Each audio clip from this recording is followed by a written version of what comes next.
Bismillahirrahmanirrahim. Assalamualaikum warahmatullahi wabarakatuh. Hari ini kita pertemuan pertama dalam pembelajaran PPKN di tahun 2020-2021. Oke, silakan kalian buka LKS kalian.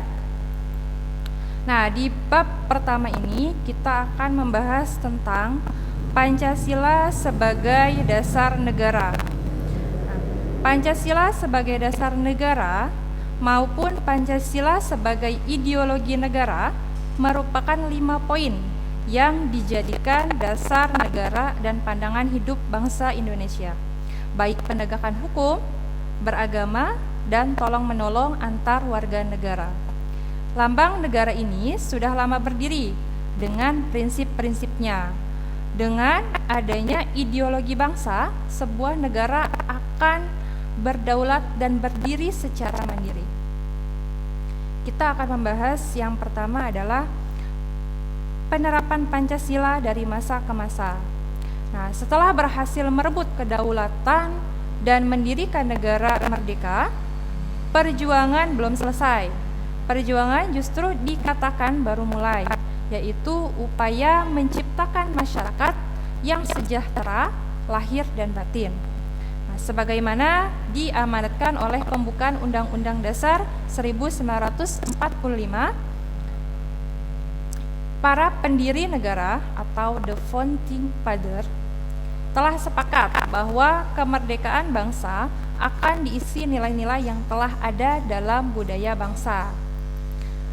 Nah, Pancasila mulai dibicarakan sebagai dasar negara mulai tanggal 1 Juni 1945 dalam sidang BPUPKI yang diketuai oleh Insinyur Soekarno.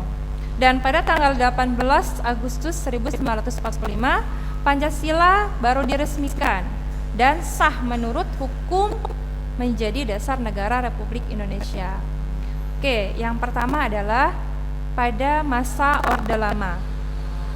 Pada masa Orde Lama, Pancasila dipahami berdasarkan paradigma atau pola pikir yang berkembang pada situasi dunia yang meliputi oleh tajamnya konflik ideologi.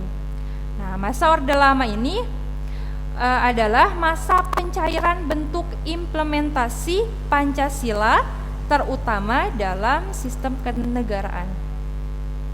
Pancasila diimplementasikan dalam bentuk yang berbeda-beda pada masa Orde Lama. Terdapat 3 periode implementasi Pancasila yang berbeda, yaitu periode 1945 sampai 1950, periode 1950 sampai 1959, dan periode 1959 sampai 1966.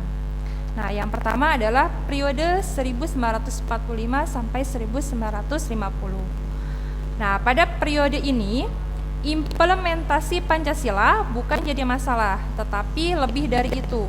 Ada upaya-upaya untuk mengganti Pancasila sebagai dasar negara dengan paham komunis oleh PKI melalui pemberontakan di Madiun.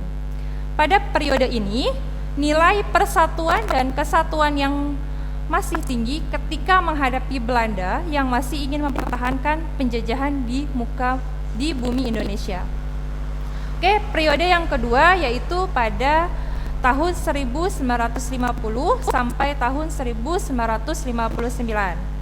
Nah, pada periode ini, walaupun dasar negara tetap Pancasila, tetapi rumusan sila keempat bukan berjiwakan musyawarah mufakat.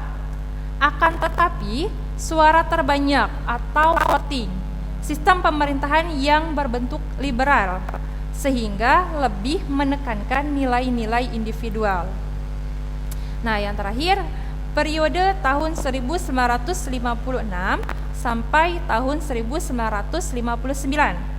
Pada periode ini dikenal sebagai periode demokrasi terpimpin. Nah, demokrasi bukan berada pada kekuasaan rakyat,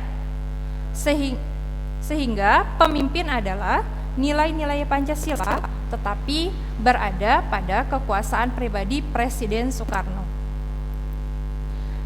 Nah, yang kedua yaitu masa Orde Baru.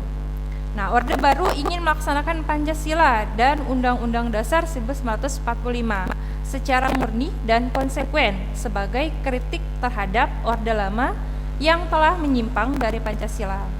Nah, yang ketiga yaitu pada masa Orde Reformasi, merupakan orde yang berupaya mengoreksi penyelewengan yang dilakukan oleh Orde Baru. Hak-hak rakyat dimulai dikembangkan dalam ketataran elit maupun dalam tataran rakyat bawah. Nah, rakyat bebas untuk berserikat dan berkumpul dengan mendirikan berbagai partai politik, LSM, dan lain-lain. Nah, pembahasan hari ini cukup sampai di sini. Semoga kalian dapat memahami dengan baik. Terima kasih. Wassalamualaikum warahmatullahi wabarakatuh.